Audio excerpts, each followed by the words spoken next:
جو سب سے آخری صورت ہے وہ سورہ والناس ہے۔ اب اتنا تو وقت نہیں ہے کہ میں دونوں کو ملا کر بیان کرتا، معوذتین کہا جاتا ہے دونوں آخری صورتوں کو۔ اب اگر آپ تھوڑی سی توجہ کریں گے تو بہت سارے علوم ہیں اس آخری صورت میں۔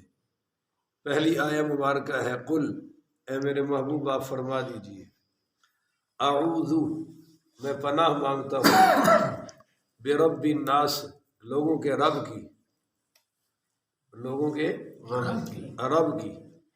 اب ہمارا رب تو اللہ ہے، الحمدللہ رب العالمین۔ دیکھیے جب عالم ارواح میں تھے ہم تو پہلا سوال ہوا تھا الست بربکم، تمہارا رب کون ہے؟ اب دنیا میں خالق اور مالک ہونے کے بارے میں کوئی جھگڑا نہیں، اور مشرکین مکہ بھی کہتے تھے کہ خالق اور مالک اللہ ہے۔ یہ تھوڑا سا ہمیں جس صفت میں شک پڑا ہے وہ ربوبیت والی میں ہے۔ اگر ہم یہ سمجھیں کہ پالنے والا صرف اللہ ہے تو کوئی ملاوٹ نہ کرے، کوئی جھوٹ نہ بولے، کوئی دو نمبر چیز نہ بیچے، کیونکہ اس لیے کہ میں نے بچے پالنے ہیں، میں نے گھر چلانا ہے، اور وہ پہلے دن سے اللہ نے فرمایا میں ہوں پالنے والا۔ لہذا میرے اوپر یقین رکھنا کہ وَمَا مِن دَابَّةٍ فِي الْأَرْضِ إِلَّا عَلَى اللَّهِ رِزْقُهَا، زمین کی تہ میں جو مخلوق ہے نا، میں نے کبھی اس کو بھی بھوکا نہیں سلایا، اور تو اشرف المخلوقات ہے، تو کس طرف جا رہا ہے؟ تو پہلا سوال تھا تمہارا رب کون ہے؟ قالوا بلا، ہم نے کہا ہمارا رب تو ہے۔ اب یہ وعدہ کہ رب اللہ ہے سارے نبیوں نے یاد کروایا۔ قرآن کی پہلی آیت فاتحہ کی الحمدللہ، یہ لفظ رب لا کر وہی الست بربکم والا وعدہ یاد کروایا۔ حضرت آدم علیہ السلام کی دعا ہے ربنا ظلمنا انفسنا وان لم تغفر لنا وترحمنا لنکونن من الخاسرین، یہاں بھی لفظ رب لا کر وہی الست بربکم والا وعدہ یاد کروایا۔ حضرت نوح علیہ السلام کی دعا ہے رب لا تذرنی فردا، تو اس میں بھی لفظ رب لا کر وہی الست بربکم والا وعدہ یاد کروایا۔ حضرت موسیٰ علیہ السلام کی دعا میں آ رہا ہے کہ رب اشرح لی صدری، اس میں بھی لفظ رب لا کر وہی الست بربکم والا وعدہ یاد کروایا۔ اور قرآن کی اپنی خوبصورت اور حضور کی سب سے بڑی دعا اور ساری دعاؤں کی جامع دعا ربنا آتنا فی الدنیا حسنۃ وفی الآخرۃ حسنۃ وقنا عذاب النار، تو اس میں بھی لفظ رب لا کر وہی الست بربکم والا وعدہ یاد کروایا۔ اور قرآن کی یہ آخری صورت کی پہلی آیت قل اعوذ برب الناس، اس میں بھی لفظ رب لا کر وہی الست بربکم والا وعدہ یاد کروایا۔ اور جب ہم مار کی قبر میں اتریں گے تو پہلا سوال ہوگا من ربکم، تیرا رب کون ہے؟ تو وہاں بھی لفظ رب لا کر وہی الست بربکم والا وعدہ یاد کروایا جائے گا۔ تو اللہ کا رب ہونا یہ عقیدہ مضبوط ہوتا ہے کردار سے، کہ حرام کی طرف ہاتھ نہ جائے، تو سمجھ لے ہم نے اللہ کے رب ہونے کو مان لیا اولاً۔ اچھا اعوذ پناہ مانگتا ہوں برب الناس لوگوں کے رب کی، مالک الناس پناہ مانگتا ہوں لوگوں کے مالک کی، بولیے لوگوں کے مالک کی۔ تو حقیقی مالک کون ہے جی؟ میں تھوڑا سا بولتا ہوں انشاءاللہ، مولوی فری لب جائے تو پھر بھی بولنا چاہیے۔ مالک الناس لوگوں کے مالک کی، بولیے لوگوں کے مالک۔ اب کنٹینیوٹلی طور پہ نا ذہن بیدار ہو رہا ہے کہ کون سی بات ہے یار، کس چیز کی وجہ سے پناہ مانگی جا رہی ہے، اتنی بڑی بڑی برب الناس مالک الناس الہ الناس۔ اے میرے محبوب آپ فرمائیے میں پناہ مانگتا ہوں لوگوں کے معبود کی، تو معبود کون ہے؟ اللہ۔ اب ذہن بیدار ہو گیا نا، کس چیز سے مانگنا ہے، کس سے؟ آخر وہ کون سی بلا آ رہی ہے جس سے اتنی بڑی پناہ مانگی جا رہی ہے؟ تو سنیے الذی یوسوس فی صدور الناس، پناہ مانگیے میرے محبوب اس سے جو لوگوں کے دلوں میں وسوسے پیدا کرتا ہے۔ کتنا بڑا بدبخت ہو گیا بھائی یہ، جس سے میرے نبی پناہ مانگ رہے ہیں۔ کون ہے جو لوگوں کے دلوں میں، آپ لفظ بولے تو پھر مزہ آئے گا نا، جو لوگوں کے دلوں میں وسوسے پیدا کرتے ہیں، اور یہ بھرا پڑا ہے معاشرہ۔ میں واٹس ایپ پہ سوالوں کے جواب دیتا ہوں تو جو خامد باہر ہے نا، باہر، اور ان کی بیویاں بیچاریاں ادھر ہے، وہ اتنی قربانی ہے ان بیویوں کی، میں سمجھتا ہوں جو ان کے نام سے بندھی ہوئی ہے۔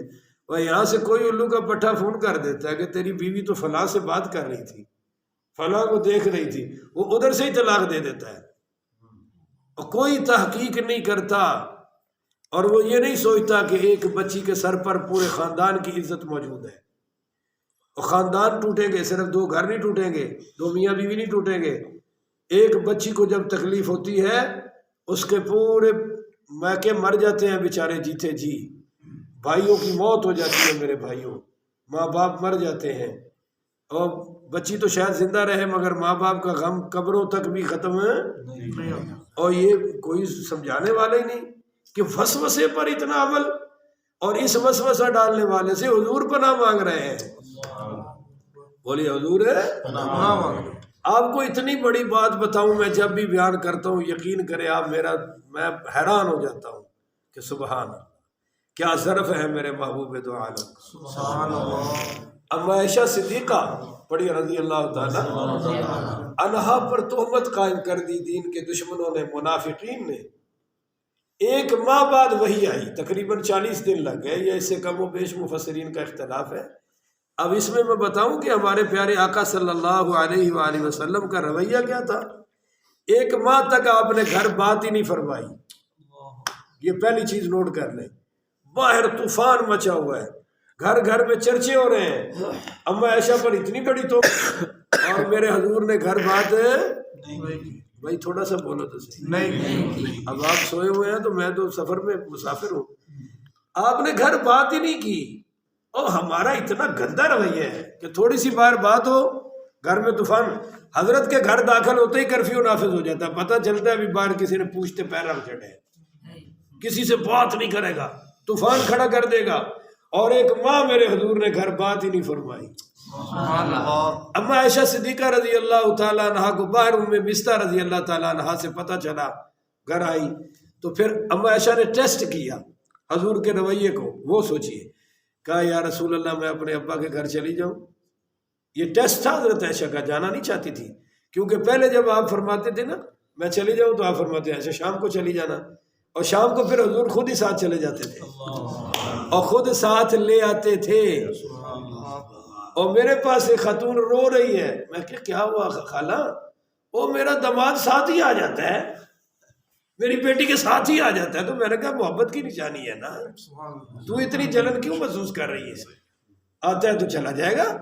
میں نے پھر اس کو سنایا بھی حضور ساتھ آتے تھے، اور ساتھ ہی اما عائشہ صدیقہ کو واپس ہے۔ اما عائشہ فرماتی ہیں میرے لیے پہلا شاٹ یہ تھا، مجھے جو جھٹکا لگا کہ آپ نے فرمایا چلی جا، کیا فرمایا؟ چلی، کہتی ہے میں پریشانی میں چلی گئی۔ اب دوسرا رویہ نوٹ فرمائے، یہ میرا خیال ہے ایک رات گزری، اگلی فجر گزری، ظہر گزری، عصر کے وقت سیدھا حضور اما عائشہ کے گھر۔ سن رہے ہو؟ اتنی بڑی تہمت، اور حضور اما عائشہ کے گھر۔ اما جی فرماتی ہیں کہ چونکہ میں نے تھوڑی سی عصر لیٹ پڑھی، حضور تو پڑھ کے آئے تھے، جب میں نے سلام پھیرا تو حضور ساتھ بیٹھے ہوئے تھے۔ آپ کو یہ بات بتانی تھی بھائیوں، بچے کو شادی کرنے سے پہلے یہ بھی سکھاؤ خدا کے لیے۔ آپ نے فرمایا عائشہ اگر تم سے غلطی ہو گئی ہے تو اللہ سے معافی مانگ لو۔ ہوئے ہوئے بتائیے بھائی کتنا بڑا ظرف ہے، حضور پاک فرما رہے ہیں، ایتھے ڈانگا نکل جاتی ہے نا جناب، پسٹل نکل آتا ہے، اور پھر ایسے بدبخت ہیں، بچے کی شکایت ہے تو کہتے کوئی نہیں جی منڈا کھونڈا ہے، منڈا کھونڈا ہے، لڑکی پر سارا طوفان کھڑا ہوتا ہے۔ میں یہ نہیں کہتا کہ چھٹی دو، پر میں یہ کہتا ہوں کہ سورہ نور کا پہلا رکوع تو پڑھو کہ تہمت یا الزام کیسے ثابت کرنا ہے۔ 4 عینی گواہ، بولیے 4 عینی گواہ۔ حضور نے فرمایا اس طرح دیکھو جس طرح سرمے دانی میں سرمچو داخل ہوتا ہے، اس کی گواہی قبول ہوگی۔ اچھا تینوں نے دیکھا ہے پھر بھی گواہی نہیں چلے گی؟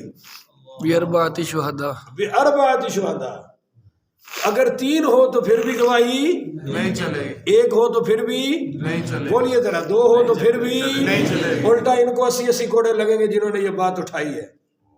اب 3 ہے نہیں شاہد ہے، تو میرا خیال ہے کہ اللہ چاہتا ہے کہ ایسی بات پھیلانے کی ضرورت ہی نہیں ہے۔ اپنی زبانیں بند رکھو۔ کیوں ہر گھر میں آگ لگانا چاہتے ہو؟ کیوں ہر خاندان کو جلا کے راکھ کرنا چاہتے ہو؟ 4 لاؤ عینی، اور وہ گواہوں کی بھی صفات فقہا نے بیان فرمائی ہے۔ اور یہاں تو کچھ بھی نہیں تھا، پر تہمت بڑی تکڑی تھی۔ آپ نے فرمایا، اچھا اس میں ایک رویہ اور سامنے آ گیا۔ آپ نے مجلس مشاورت بلائی مسجد نبوی شریف میں، اور صحابہ سے پوچھا بتاؤ میرے گھر کے بارے میں تمہاری کیا رائے ہے؟ پتہ چلا کہ پیر صاحب کے گھر کی بحث بھی آ سکتی ہے، عالم دین کے گھر کے معاملے بھی اگر مسجد میں آ جائیں تو کوئی حرج کی بات نہیں ہے۔ یا کہتے ہیں یہ کیسا مولوی ہے، اس کے گھر میں تو یہ ہو گیا، اس کے گھر میں تو یہ ہو گیا۔ میں کہتا ہوں امام الانبیاء کی بات کرو نا، مشاورت ہو رہی ہے جی۔ حضرت علی پاک رضی اللہ تعالیٰ نے کھڑے ہوئے، انہوں نے کہا جی آپ شادی اور فرما لیں، اتنی ٹینشن نہ لیں، آپ اتنے پریشان کیوں ہیں؟ پورے میدان مدینہ طیبہ میں کوہرام مچا ہوا ہے۔ حضرت عمر کھڑے ہوئے، سبحان اللہ، کیا بات ہے جی حضرت عمر کی۔ حضرت عمر علیہ السلام کہنے لگے یا رسول اللہ یہ شادی آپ نے کی ہے یا رب نے کروائی ہے؟ میں کہا کرتا ہوں کہ سنیوں کے امام ہے حضرت عمر پاک، اور حنفیوں کے بھی امام حضرت عمر پاک ہے۔ یہ استنباط دیکھیے آپ نے کی، اللہ نے جبریل نے تصویر دکھائی تھی آگے کہ اللہ کہتا ہے کہ عائشہ سے شادی فرما، بس حضرت عمر کڑک کے بولے یا رسول اللہ، جس اللہ نے آج تک آپ کے جسد پاک پر گندی مکھی نہیں بیٹھنے دی، وہ ایسی عورت آپ کے گھر میں کیسے لا سکتا ہے؟ سبحانک ھذا بہتان عظیم۔ یہی بات جو حضرت عمر نے فرشوں پر کہی تھی، رب نے قرآن بنا کے نازل فرما دیا۔ تو پتہ چلا بھائی حضرت عمر والا ذہن ہونا چاہیے ہر گھر کے بارے میں، اور دلیل ہی کوئی نہیں۔ اور پھر حضور کا ذاتی رویہ اپنی بیوی کے بارے میں، سبحان اللہ، کوئی خامد ایسا کہہ سکتا ہے عائشہ اگر تم سے غلطی ہو گئی ہے تو معافی مانگ۔ اس وقت اب عائشہ صدیقہ کہتی ہیں مجھے اتنا غم چڑھا، میں اتنی روئی کہ مجھے شدت غم میں نہ یوسف نہیں آیا، یعقوب نہیں آیا، نام یعقوب زبان پہ نہیں آیا۔ تو میں نے ایک جملہ کہا، میں نے کہا یا رسول اللہ اگر میں کہوں کہ میں بالکل بے گناہ ہوں تو لوگ مانیں گے نہیں، کیونکہ بات اتنی پھیل گئی ہے، اور اگر میں کہوں کہ میں نے کچھ کیا ہے تو جو میں نے کیا نہیں میں کیوں کہوں کہ میں نے کیا ہے جب میں نے کیا ہی نہیں۔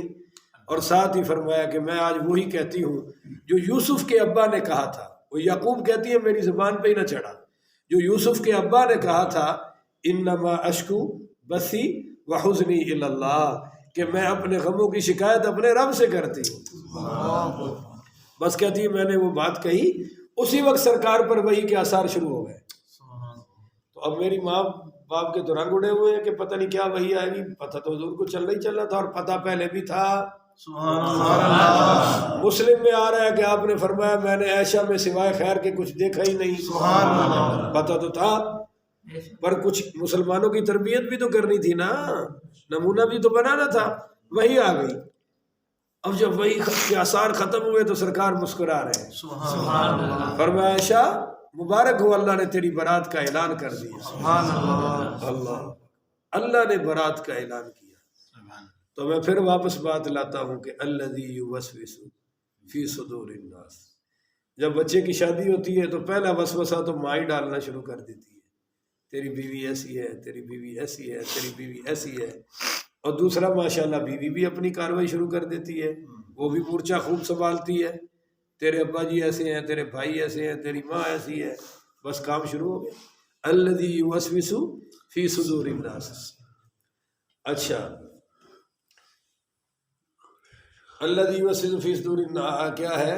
الہ الناس، نہیں من شر الوسواس، من شر اصل تو میں نے یہ بیان کرنا تھا، وہ درمیان من شر وسواس الخناس، وسوسے کے شر سے پناہ مانگیے، وسوسے کے شر سے۔ اب میں پہلے والی آیت پہلے پڑھ گیا نا، آگے والی من شر وسوسے کے شر سے میرے نبی پناہ مانگ، وسوسے کے شر سے میرے نبی تو پناہ مانگ۔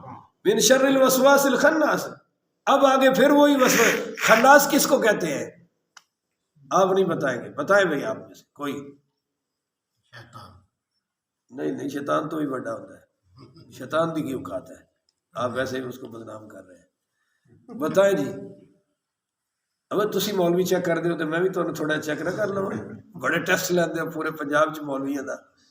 خناس میرے بھائیو اس کو کہتے ہیں جو چھپ کے حملہ کرتا ہے. بولیے جو چھپ کے حملہ کرتا ہے اور وہ سامنے نہیں آتا. اگر میں ذرا ایکسپلین کر کے بتاؤں کہ شیطان کس کو کہتے ہیں تو اے ہوندا جی شیطان جڑا گل کے کر کہندے میرا نام نہ لیا جی. نہیں سمجھے ہو؟ یہ تمہیں ہر گلی جو محلے جو لب جانا ہے او جی میرا نام. گل بہت بڑی کرے گا خناس, ایسی بڑی کہ آگ لگ جائے پورے محلے میں. اور ساتھ کیا کنڈیشن لگا رہا ہے؟ او جی میرا نام. ہائے ہائے ہائے, سننے والے میں عقل ہو نا. میں نے یہ اصول اپنایا, جب کوئی کہتا ہے نا کہ بھائی میرا نام نہیں لینا تو میں نے کہتا ہوں بھائی پھر تو جھوٹا ہے, بات ہی نہ کر.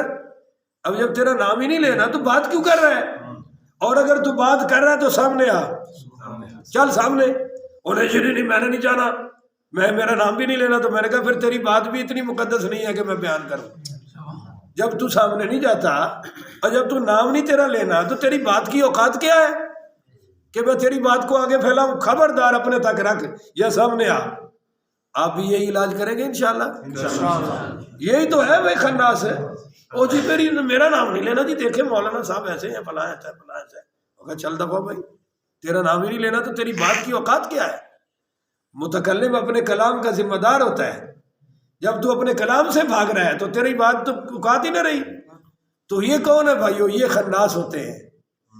بولیے یہ کون ہوتے ہیں؟ خناس.